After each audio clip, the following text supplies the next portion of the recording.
The fence behind my house was never supposed to become a weapon.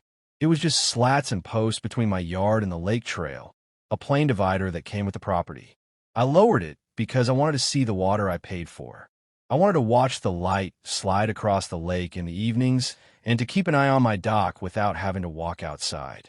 I did not expect the association to react as if I had ripped out the seawall. But this community had a board that liked order more than reason, and one person on that board decided that my view was an attack on her authority. The funny part is that the thing she used to threaten me would turn out to be the thing I used to corner her. What happened next is the kind of HOA revenge story people tell with a grin, because it starts with something petty and ends with paperwork slamming shut like a door. I live on the outer curve of a lakefront cul-de-sac. The lots that actually touch the water pay the highest dues. That's because we get the dock access, the shared boathouse, and the strip of mowed grass between our fences and the lake trail. You would think the board would want those owners happy. Instead, they watched us like we were teenagers sneaking out. To understand how fast this turned ugly, you have to know how our association is set up.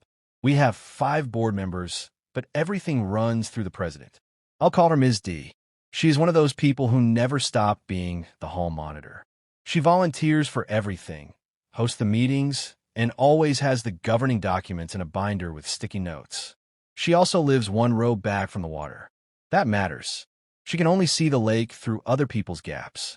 The rules for our section of the community are in a thick packet called the covenants, conditions, and restrictions. I read them when I bought the place, or at least I thought I had. There's a whole section about fences, CCR section 4.3, labeled fence and waterline visibility. It says fences along the lake corridor should be uniform, no obstructions, 6 feet maximum. It doesn't say you can't go lower. It doesn't say you can't maintain or adjust the fence to follow grade. It says maximum. Even a board obsessed with control cannot make maximum into mandatory. But Ms. D treated 6 feet as the one blessed height. Our stretch of houses was built in 2009 and 2010. The board wasn't even formal yet. Back then, the developer did what was cheap and quick. Fences wandered up and down with the slope. Some dog owners added chicken wire. Someone installed a gate for their kayak. Over the years, most people just matched whatever was next door. Then the lake trail went in. That's when the board started using phrases like consistent sightline and community aesthetic. I work from home some days, and when I'm sitting at my desk, I can see the lake through the glass door. Or I could, until one spring the lawn crew let the bushes outside the fence balloon up and the board started to weather. I fixed the bushes. Then I looked at the fence and thought, if I take it down 1 panel and set it 5 feet, I can see the dock, I can see the water, and from the trail it will still look tidy. The fence was on my side of the common strip. I measured, dug, reset, and painted. It looked better than before. It looked intentional. 2 days later, the first notice arrived. It was folded into an envelope with the HOA logo. The date in the corner was May 12th. That date is important because it shows how fast Ms. D pounced. The letter said I had installed an unapproved modification to the rear fence. It cited CCR section 4.3 and something called the Lake Corridor Uniformity Memo. That memo, I would later learn, was never properly adopted. At the time, I just saw the word violation and a line about daily fines starting in 7 days if I did not restore the fence to its previous height. I paused. I didn't panic. The letter had no photo, no before measurement, nothing showing how tall the fence used to be. It was a generic threat, and it didn't even specify the amount of the daily fine. That's when I started to suspect this wasn't about a fence. This was about control. The part that stung most was at the bottom. There was a sentence that said failure to comply may result in suspension of dock access, pending board review. Dock access is the only amenity I really care about. That's how I get the kayak in, how I meet neighbors in the summer, how I check the lines when storms roll through. Taking that away because I lowered a fence?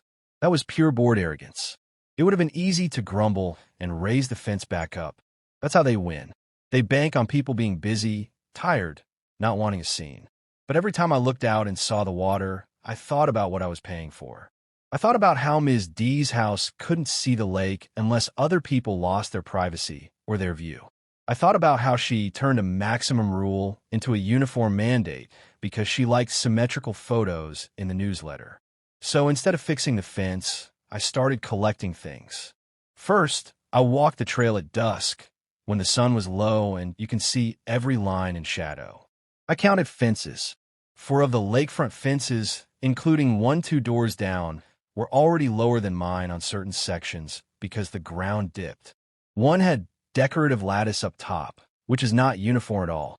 Another had a dog gate. I took notes, not photos yet, because I didn't want to look like the very thing I was fighting. But I noted addresses and features. Then I pulled out the CCRs and read section 4.3 again. It said 6 feet maximum along the rear fence line bordering the lake easement. It said all permanent modifications must be approved. It did not define modification. It did not define maintenance. It did not say what happened when a grade changed. It did not reference any lake corridor uniformity memo. That meant the memo had to be coming from somewhere else. That somewhere else was the board binder. If I could prove that the memo Ms. D was using to threaten daily fines was newer than my fence height and never properly voted on, then the board's whole demand would fall apart, and the fines would be dead on arrival. This wasn't just about me keeping a nicer view. This was about dragging their process into daylight. Because when an HOA starts waving around unpublished rules to punish one waterfront owner, it's a sign the committee thinks nobody will check. That is how small rules turn into big power. And if I didn't stop it here, the next letter could be about my dock, or my paint, or how many guests I can bring on a Saturday. This is how a simple homeowners association drama becomes a slow HOA nightmare. Section 3 really starts there, with me deciding I wasn't going to be the quiet one. I emailed the property manager that night. I kept it calm. I asked for the specific board approval that created the lake corridor uniformity memo. I asked for the minutes. I asked for any photos they had of my fence before May 10th. I asked for the schedule of fines, since the letter threatened daily penalties but did not list an amount. I copied the General Association address so the whole board would see the request. I wanted them to know I was not bluffing. The next morning, I got a short reply from the manager saying the board would review my request at the next meeting. That meeting, according to the calendar, was June 18th. That was more than a month away. They were going to start daily fines in 7 days, but they weren't going to show me the memo for more than a month. That right there told me they were using delay as leverage. So I made a second move. I walked to the neighbor directly to my left, another shoreline owner. I knew him in passing. We'd chatted about boats. I explained plainly that I got a violation for lowering my fence. I told him the board was threatening dock access. I asked if he ever got written up for his decorative lattice. He shook his head, surprised. He said no. The board never said a word. That was all I needed to hear. I kept going, house by house, staying on the lakeside. I didn't gossip. I simply told them the board was enforcing a uniform fence height that didn't seem to exist when the homes were built. 2 of them rolled their eyes because they had dealt with Ms. D before. One of them, a quiet couple at the end, said they had tried to lower their fence in 2016 for the same reason and were told it violated a view corridor. They didn't fight it because they were selling then. But here's the gold. They remembered something about a variance request from 2011 when a previous owner on our row had asked to build a shorter, open-style fence to match an older neighbor's. They remembered the board approved it. There it was. A 2011 variance. Before Ms. D. Before the 2018 trail. Before the 2020 memo. If I could find that variance, I could show that the board had already admitted a lower fence could exist on this corridor. Once that's on record, all their noisy talk about uniformity becomes opinion, not rule. I wrote it down in my notebook, 2011 variance, waterfront, open fence. Then I underlined June 18th board meeting. Now I had a path, but the board still had the upper hand on timing. They wanted to start the money meter right away. If the daily fine was, say, $25, 7 days late would be $175. A month would be $750. And if they tied dock suspension to payment, I'd have to pay to get the amenity I was already paying dues for. I wasn't going to let them make it about money on their terms. So I sent another message, this one through official certified mail, because boards suddenly behave when they see green cards. I acknowledged the letter dated May 12th. I stated clearly that the fence was maintained, not replaced. I cited CCR section 4.3 with the words maximum height. I requested a stay of daily fines until the board produced the memo and the minutes approving it. I asked them to confirm in writing that dock access would not be suspended while the dispute was open. If they ignored it, I would have proof that I tried to resolve. If they answered, they would have to put their rulemaking on paper. Either way, I was building a file. That's when I started to think bigger. What if other shoreline owners got similar letters, but on other little things? What if this wasn't the first time the board tried it, just the first time someone pushed back? And what if they were doing it because they knew lakefront owners were more likely to pay to avoid drama? The air by the lake was warm that week, and in the evenings I could hear ducks on the water and the low hum of boats from the far side. It made the whole thing feel even more ridiculous. We were all paying to live near a lake, and here was one person inland trying to dictate what the water-facing homes could see. I decided to find out exactly how far her reach went. I went to the county website and pulled the original plat maps for our phase. Most people don't know those are public. The plat for 2010 clearly showed the rear property line, the lake easement, and a note about fencing. It did not say 6 feet. It said fences to be installed according to developer standard unless otherwise approved. That's vague on purpose. It gives flexibility. My lower fence, painted and straight, absolutely matched the developer's style. That meant the board was now trying to be stricter than the county and stricter than the developer. That was a good story for other owners to hear. I drafted a short, polite summary of what was happening. I kept names out. I said a lakefront owner received a violation for lowering an existing fence to improve visibility. I said the board was threatening daily fines and dock suspension using an internal memo not included in the recorded CCRs. I said the owner was requesting to see the 2011 variance and any subsequent approvals. I said anyone with a similar fence should pay attention. Then I walked it over in person to 3 houses and slipped it under their door. I didn't post it online because that gives the board an excuse to say I was stirring up dispute. I just made sure the people most affected knew they should show up on June 18th. By the time the 7 days were up, I still hadn't received the actual memo. But I did get another letter, this one labeled Final Notice, same May 12th date, even though it arrived later. That was sloppy. It said daily fines would begin May 20th at a rate of $25 per day until the fence was restored. It also said dock access would be reviewed at the June 18th meeting. Reviewed. Not suspended. Reviewed. That single word told me my certified letter worked. They backed off immediate suspension because they knew I had asked for written confirmation. But they still wanted the money. That was the leverage point. Because if the board was going to make this about dollars, I was going to make it about consistency. I knew then that the only way to beat a rule that didn't exist on paper was to force everything onto paper. If they wanted to pull money on me day by day, then I was going to show every other shoreline owner exactly how uneven their enforcement had been and make the board defend that in public. The next few days were slow on purpose. I didn't argue on the community forum. I didn't call Ms. D.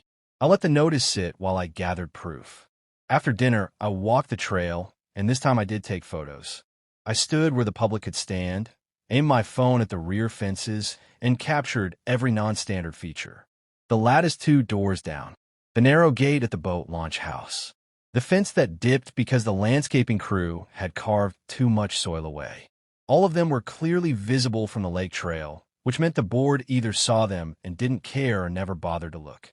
That is called selective enforcement, and boards hate seeing that phrase in writing.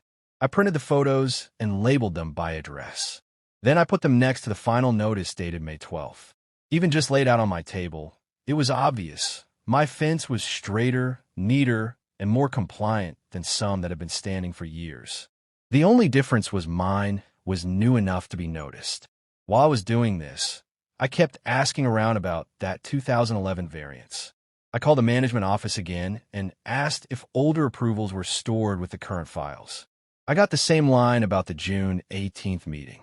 I asked the neighbor at the end of the row if they still had their sale packet from 2016, because sometimes old variances get stuffed in with closing docs. They didn't, but they remembered something better. Back then, a board member named Harper had lived on the lake and was known for being reasonable. Harper was not on the board anymore. People said Harper got tired of power plays. That told me the 2011 variance might not be in the current board's files at all. It might be in an older set of minutes or in a binder sitting in storage, which meant Ms. D could actually be enforcing a memo that ignored a valid, older approval.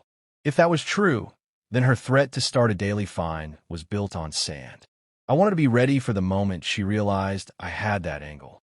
So I wrote one more letter, this time not just to the manager, but to the full board. I referenced the final notice dated May 12th. I included copies of the photos I had taken of neighboring fences along the same lake corridor. I highlighted the rule about maximum height, not mandatory height.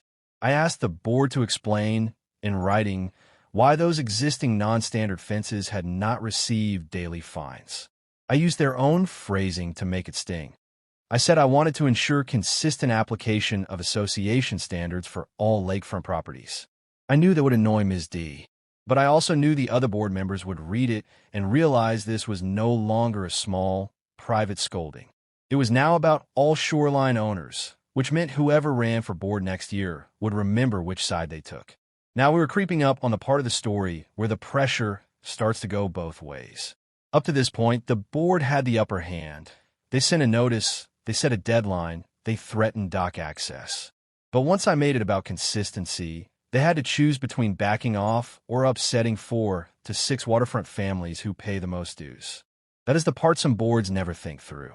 It's easy to pick on one homeowner. It's hard to pick on a whole section. The escalation started the week before the June 18th meeting.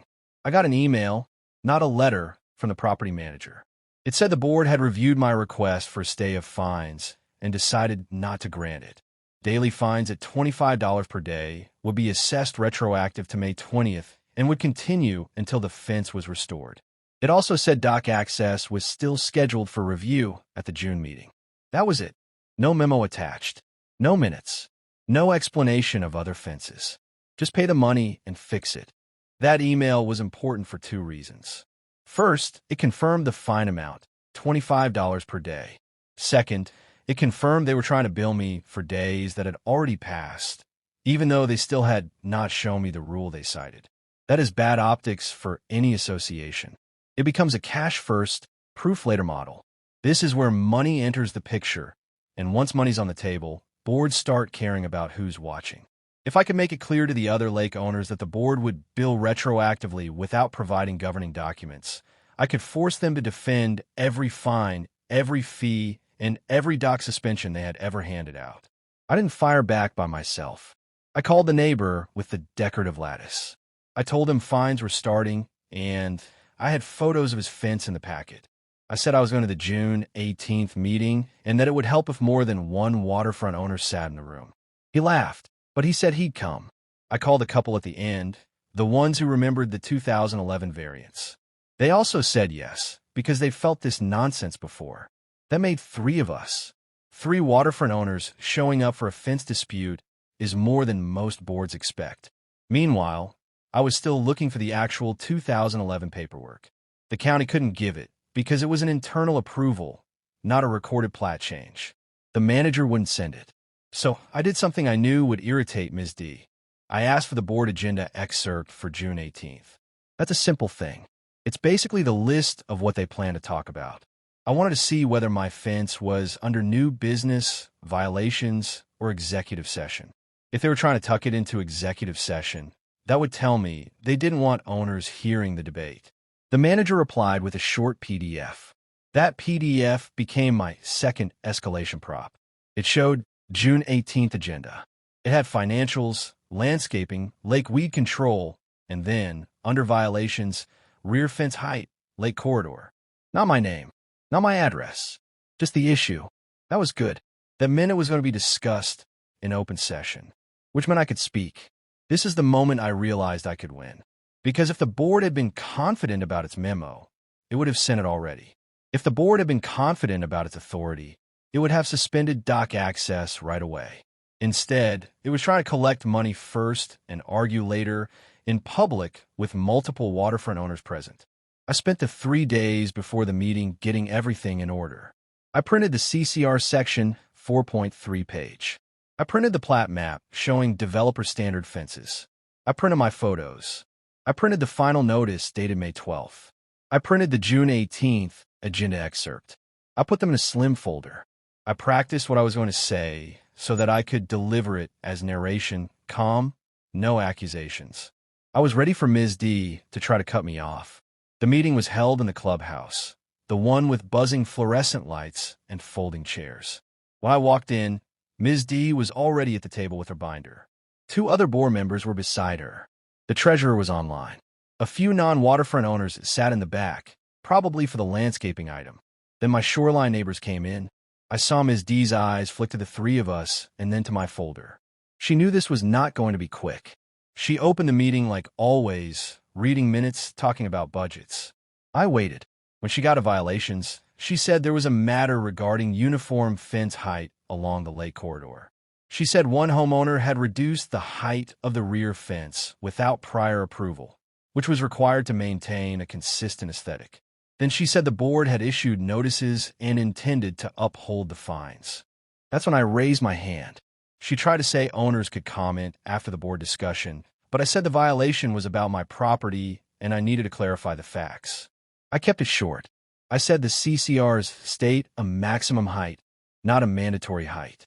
I said the developer's plat showed flexible fencing. I said there was a previously granted 2011 variance for a lower fence on the same corridor that had not been considered. I said other lakefront fences currently visible from the trail did not match the height the board was insisting on. Then I set the real hook. I said the board was attempting to collect retroactive daily fines starting May 20th without providing the memo it was citing. One of the other board members, not Ms. D, asked if the memo had been sent. The manager said it was in the board's Dropbox, but had not been circulated to owners. Another board member asked when it had been adopted. The manager said 2020 during the pandemic via email vote. That was it. That was the crack. Because an email vote during an emergency to protect lake trail users is not the same as a properly noticed policy change binding waterfront owners to a specific 6-foot fence forever. And a 2020 memo cannot cancel a 2011 variance unless it expressly says so. And ours didn't. Ms. D tried to steer back. She talked about safety. She said lower fences invite access from the trail. She said the board had a duty to maintain uniformity. I didn't interrupt. I just waited and then laid out my packet. I showed the 2010 plat. I showed the photos. I showed the May 12th final notice. I showed the June 18th agenda excerpt.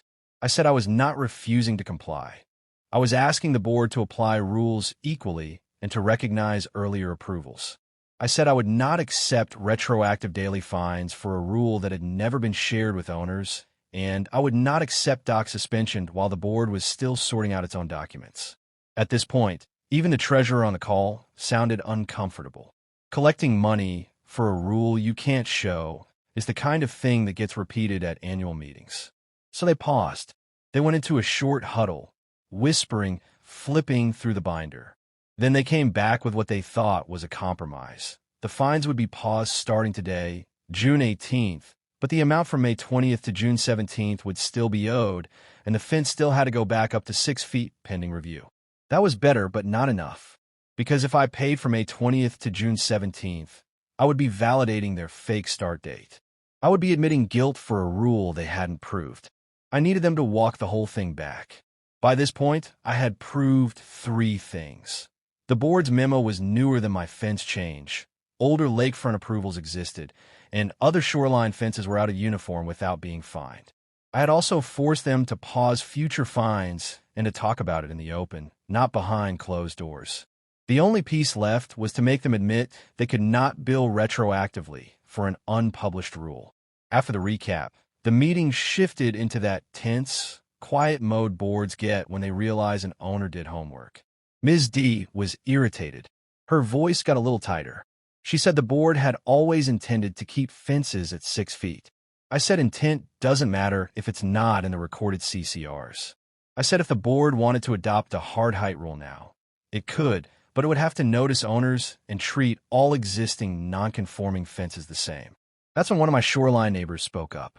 He said he'd had his lattice since 2014 and nobody said a word. Another said he'd had his gate since 2012. They both said they did not want to raise anything. That put the board in a bind. If they forced me to raise, they'd have to force them too. If they forced all of us, they'd have 3 angry lakefront owners and a story circulating about the board trying to control views from houses that don't even face the lake. So they did what boards do when they don't want to make a hard decision. They tabled it. They said they would form a small committee to review lake corridor fencing, including past variances, the 2020 memo, and current conditions. They said they would not collect fines until the committee finished. They said dock access would stay active in the meantime. That was a win. Not the final win, but a win. I walked out with my dock, with no active fines, and with a public record that the board was not as organized as it claimed. But I also walked out knowing this wasn't done, because tabling something is sometimes just a slow no. If I waited, the committee could come back in August with a firm 6-foot rule to please Ms. D. If I wanted a lasting fix, I needed to make the review work in my favor. That meant retaliation. Not the loud, destructive kind. The procedural kind. The day after the meeting, I started working on my own version of a lake corridor report. If the board was going to study fences, I was going to hand them a study they couldn't ignore. I combined all my photos into a single document. I labeled each with the address number only in the feature. For inch lattice, 5.5-foot panel due to grade, gate to trail, weathered picket below 6 feet.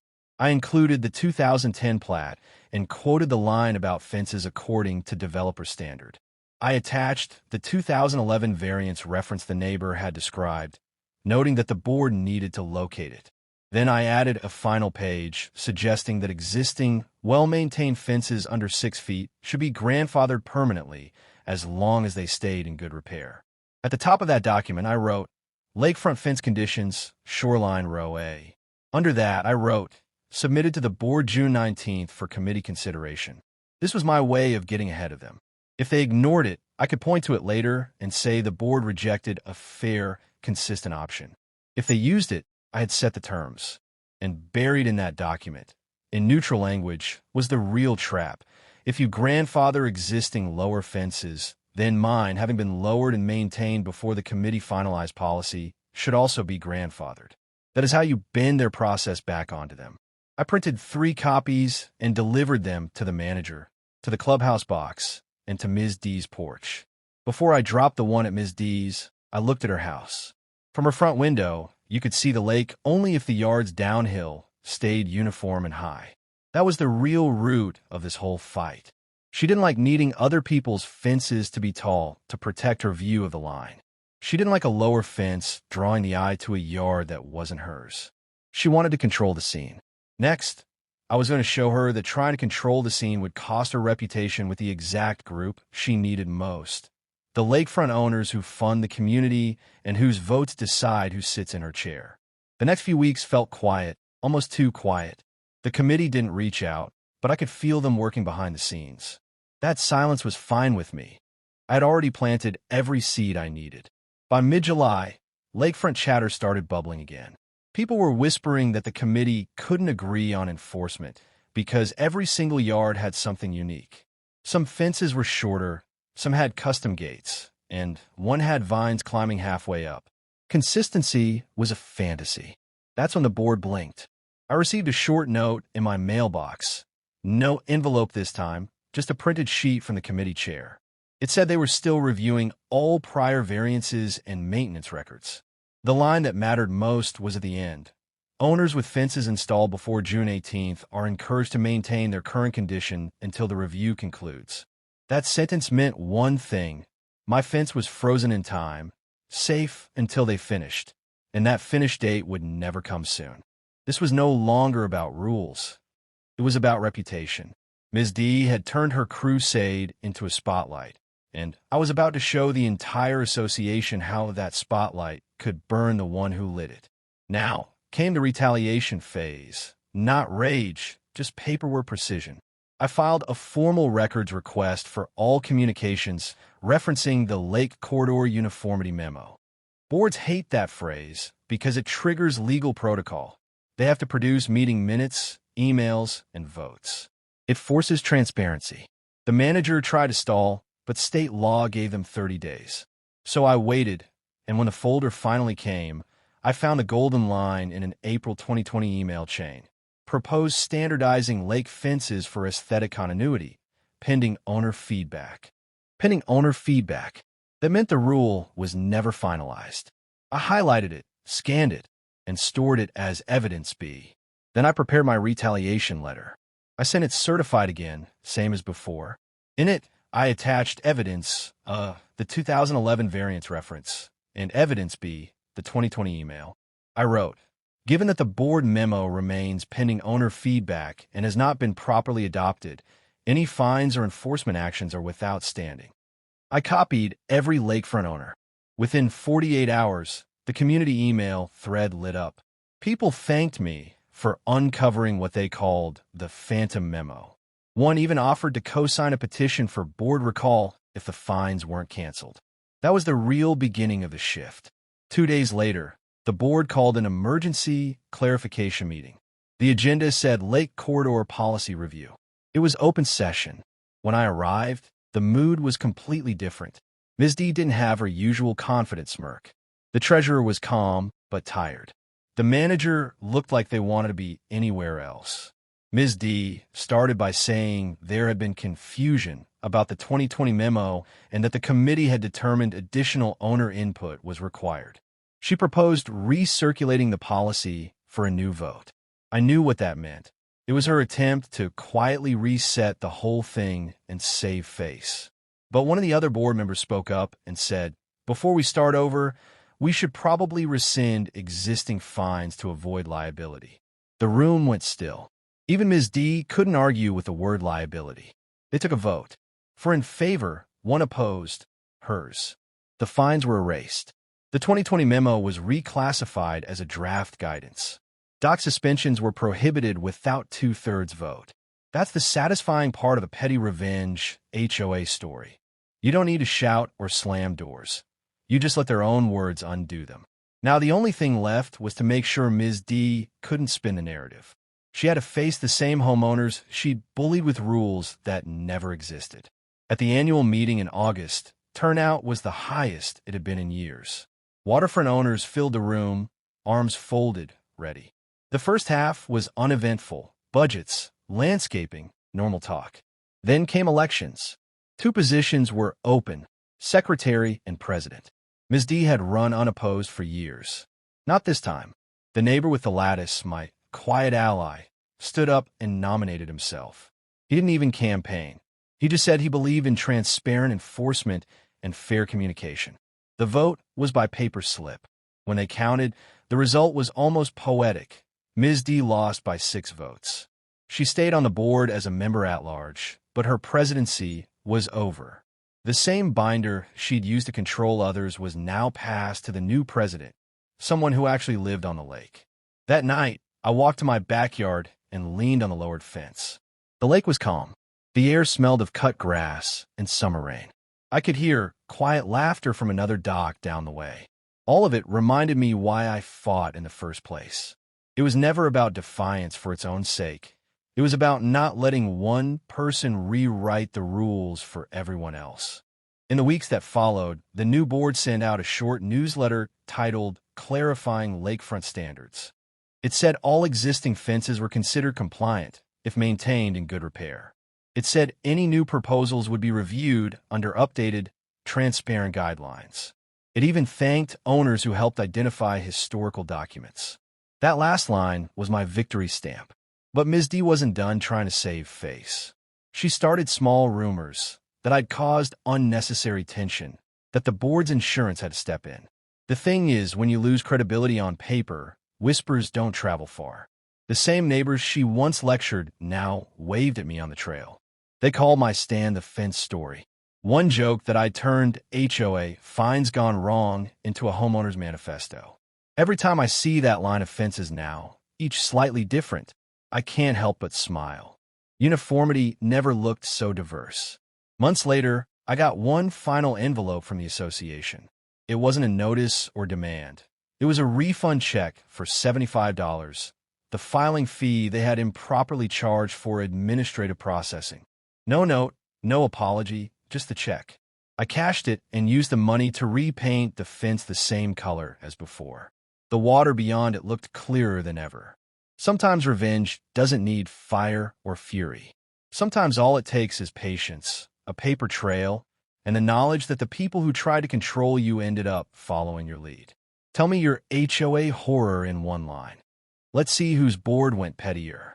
Next time, I'll tell you about a townhome community where the board tried to find a visiting nurse during a snowstorm, and how one family turned a winter citation into a full-scale rule rewrite.